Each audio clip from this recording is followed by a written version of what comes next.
મુન્દ્રા તાલુકાના પ્રાગપર રોડ મધ્યે આવેલ એન્કરવાલા અહિંસા ધામમાં 2 દિવસીય અહિંસા યજ્ઞનો પ્રારંભ થયો હતો। અહીં ભગવાન મહાવીર પશુ રક્ષા કેન્દ્ર એન્કરવાલા અહિંસા ધામ મધ્ય સંસ્થામાં મહેન્દ્ર સંઘવીએ માંડવી મુન્દ્રા વિસ્તારના ધારાસભ્ય અનિરુદ્ધ દવેનું સન્માન કર્યું હતું। તેમણે જણાવ્યું હતું કે અમારી સંસ્થામાં અબોલ જીવોની સારી સેવા અને માવજત કરવામાં આવે છે। તેમજ આ કાર્યક્રમમાં કચ્છ તેમજ બહારથી પધારેલા સેવાભાવીઓનું પરિચય આપ્યું હતું। તેમજ ભુજની માનવજ્યોત સંસ્થાના પ્રબોધ મુનવરની પાગલ લોકોની સેવા અંગે ખાસ વાત કરી હતી। આ પ્રસંગે માંડવી મુન્દ્રા વિસ્તારના ધારાસભ્ય અનિરુદ્ધ દવેએ સંસ્થાની વિવિધ સેવાકીય પ્રવૃત્તિઓ અંગે જીવદયાની વાત કહી હતી।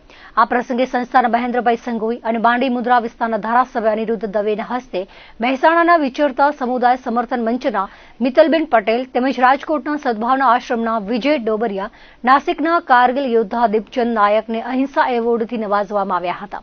અડાણી ફાઉન્ડેશનના પંક્તિબેન શાહે એન્કરવાલા અહિંસા ધામની જીવદયા કરુણા ભાવનાને બિરદાવી હતી। આ પ્રસંગે સંસ્થાના ગિરીશ નાગડા અને રાહુલ સાવલાએ ઉપસ્થિત મહેમાનોનું સ્વાગત કર્યું હતું।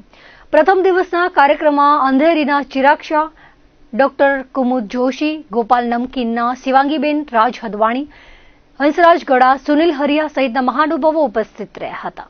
પ્રાગપર અહિંસા ધામ મધ્યે ખૂબ સુંદર પ્રેરણાત્મક કાર્યક્રમ છે। 2 દિવસનો અહીં સેમિનાર થઈ રહ્યો છે, જે સેમિનાર ભિન્ન ભિન્ન રાજ્યોના ભારત વર્ષમાંથી અહીં લોકો આવ્યા છે અને ઘણા લોકો અહીંયા પ્રેરણા લેવા માટે આવ્યા છે। કેટલાક લોકોએ તો એવું કીધું કે અમે 9 વર્ષ અહીંયા ગાયોની વચ્ચે, સેવાની વચ્ચે, સુસુવાની વચ્ચે અહીંયા વિતાવ્યું।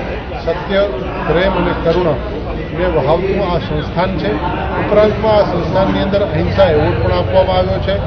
એ સાથે સાથે આ સંસ્થા અહીં ખૂબ જરૂરિયાતમંદ પશુ કે જેની શારીરિક મુશ્કેલી છે, કોઈનો પગ તૂટી ગયો છે, કોઈનું શરીર તૂટી ગયું છે, કોઈની આંખ નીકળી ગઈ છે, કોઈને કોઈ રોગ છે, તો એવા ગ્રથિત કૃષિત રોગી પશુઓની પણ સેવા કરે છે। અહીંયા આઈસીયુ છે, અહીંયા ઓપરેશન થિયેટર છે।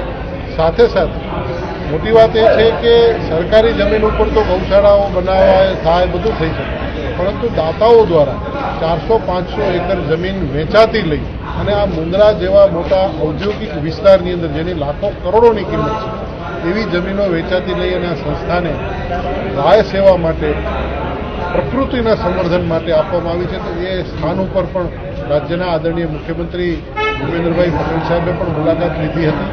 ત્યાં નંદી સરોવર બનેલું છે, ત્યાં આસપાસ મીઠી જાળી લાગેલી છે, મીઠા વૃક્ષો છે અને મીઠા વૃક્ષોની નીચે ગાયો ઉછરી રહી છે, ગાયોનું સંવર્ધન થઈ રહ્યું છે અને ત્યાં અનેક પક્ષીઓ, અનેક વિચરતી પ્રાણીઓ કે જે ત્યાં આશ્રય લઈ રહ્યા છે।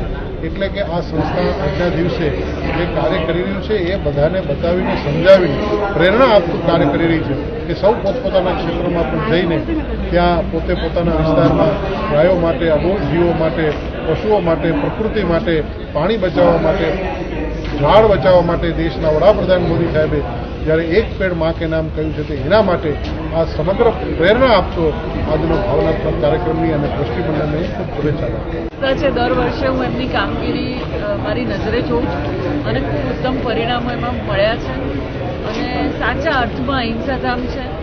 આજનો જે કાર્યક્રમ હતો જેમાં બહુ સ્પષ્ટપણે જે અહિંસા એવોર્ડ માટે જે નોમિનેશન્સ હતા એ જોઈને ખૂબ આનંદ થયો કે આ જ રીતના આ ધરતી પર હજી પણ સ્વર્ગ છે જ અને આવા જે લોકો છે, અહિંસા ધામના જે મહેન્દ્રભાઈ છે, ગિરીશભાઈ છે, એ લોકોની કામગીરી જોઈને, મિત્તલબેનની અને વિજયભાઈ ડોબરિયા જે સદભાવના વૃદ્ધાશ્રમ ચલાવે છે એ લોકો, તો આપણને એમ થાય કે હજી પણ આ પૃથ્વી પર સ્વર્ગ છે અને રહેવા લાયક જ છે।